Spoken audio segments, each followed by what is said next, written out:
As the title stated, Dave Blunt's is the Majin Buu of hip hop, and by the end of this video, I'm sure you'll agree. Throughout the course of this comparison, I'll break down the similarities of the rapper and Dragon Ball antagonist, later turned friend. So without further ado, let's get right into it. First on the list is attack patterns. One of Majin Buu's signature moves is when he morphs into a ball, then begins using his body as a projectile, which was dubbed the Mystic Ball Attack, an attack that was strong enough to completely level Kami's Lookout. Identical to Buu, Dave Blunt's also has a similar method of combat. As you can see in the clip on screen, his large body mass is on a collision course to somewhere I hope is very far away from me. Due to his large size, one can estimate that at the point of impact, he will cause a ton of damage, similar to or even greater than what Buu can output. On the topic of his physique, let's go to a more obvious comparison of the two. Body composition. One of Buu's counterparts, the one in the thumbnail, has a similar body composition to Mr. Davion. He's often referred to as Fat Buu, but I would rather not use derogatory language in reference to him. The both of them are basically sentient blobs, as you can see in the various images and videos. Both of them are obese with bodies that resemble a waterbed molded around a human skeleton. That begs the question, how would one obtain this physique? Well, that flows perfectly into my next comparison, their immense love of sweets. Both Mr. Blunt's and Buu make it no secret they have a sweet tooth.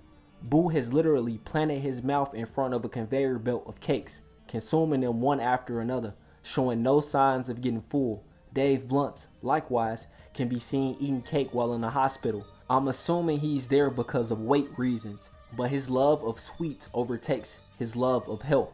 Though he has been making attempts to get his body right, he is still very young, so he has time. We rooting for you, Dave. Hopefully you have Super Buu's physique when you're done. Next comparison, quick to love, quick to anger. Both share a relatively carefree, joking personality, but when angered, they seek pure destruction. Dave Blunt's, as far as I've seen him, is always smiling and in a happy mood, glad to take pictures with fans and work with fellow artists. His wrath usually only surfaces when he feels he is wronged or someone he respects is wronged in some way.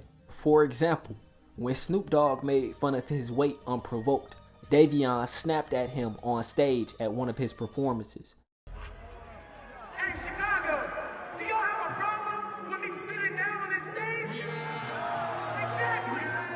Get the off my dick, Snoop Dogg. And when Pusha T was taking shots at Kanye, Blunt's felt the need to diss Push himself over the Kanye disrespect. After all, he was writing various songs for Kanye, and Ye was paying him handsomely. So when Push disrespected him, Dave felt like he was being slighted himself. And on the same token, Buu, once his evil side gets separated from him, is calm and just wants to eat his sweets and be happy. But as seen when Lord Beerus attempts to take some of the pudding off his plate, things can escalate to pure violence. That's just what it is. Never take food off another man's plate. And the following topic, a handler who doesn't care about them. Bobbity and this random white guy who I believe is Dave's manager or friend or something. Bobbity viewed Buu as a tool, not as a proper being. The space wizard was evil and wanted Buu to do all his bidding without question or defiance. Once Buu stopped listening to him, the idiot began to threaten, belittle, and let his true feelings be revealed to how he felt about Buu before ultimately losing his life as a result.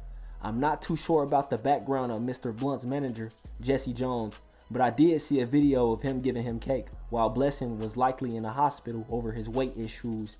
And just the way the guy dancing while Blunt's drops hard R's, and it just don't sit right with me. Hate on me cause I'm a fat ginger, I don't give a fuck cause I'm a bitch getter. Got a white bitch, she a wrist slitter. Got Jewish money, nigga, fuck Hitler. And I find it crazy that he wrote that last part, because not even a year later, he would go on to write a Nazi anthem for a very controversial artist. Speaking of that artist, Kanye also fits the description of a handler who demands complete loyalty and believes he's above all.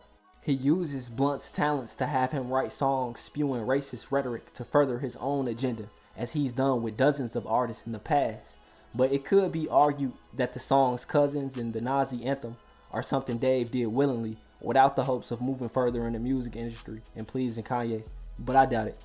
Both Boo and Dave have a Satan they worship and are very close to. Succeeding this is their shared vocal inflections. Both have a high-pitched voice.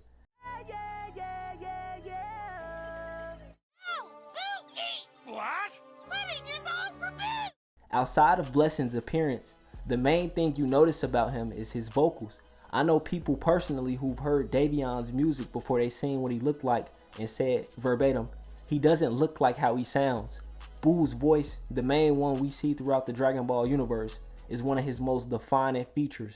You wouldn't expect someone with that voice to be such a catalyst of destruction. We're winding down to the last two topics. Bear with me here. Next up, regeneration. Both Boo and Blunts have an immense regenerative capability.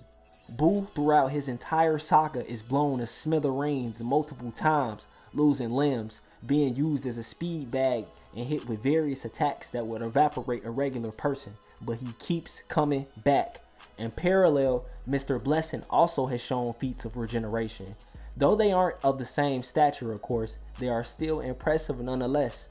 Multiple times we've seen him bedridden, hooked up with multiple tubes throughout his body, but merely a few days later he's out performing and no longer needs to supply oxygen anymore. One day he's in a hospital, the next he's out. The recovery time is exceptional. And now for the final topic. Yeah, ho, this the finale. As the Boo saga was the end of Dragon Ball Z, Dave Blunts is the end of hip hop. Not because he's bad for hip hop, but because he's the best. It don't get no better than Dave Blunts. Yeah, he might have wrote some questionable songs for Kanye and says way too many slurs, but if we judging by pure rapping ability and charisma, who even come close? If you a hater like Art and Black Roots and don't respect his craft, I understand. You just got a bad ear for music. Go listen to some more Nas, you old heads. You can keep all that good rapping and storytelling. I'm trying to listen to something melodic and, catchy, man. Y'all some lames. But even though that was the end of Z, it wasn't the end of Dragon Ball as a whole. So even though this section of hip hop is coming to an end, there will surely be more to come. Once Hip Hop Super drops, I'm looking forward to comparing some more meme characters to their anime counterparts. But anywho, that marks the finale of my comparison video. Felt like I missed something, I got something wrong, said something you didn't like? Let me know down in the comments. For my longtime viewers, I know I've been gone for a while. I'm human. Making videos take a lot of dedication if you don't got unlimited time. So we're going to see if I end up being more consistent like I plan to. So no promises.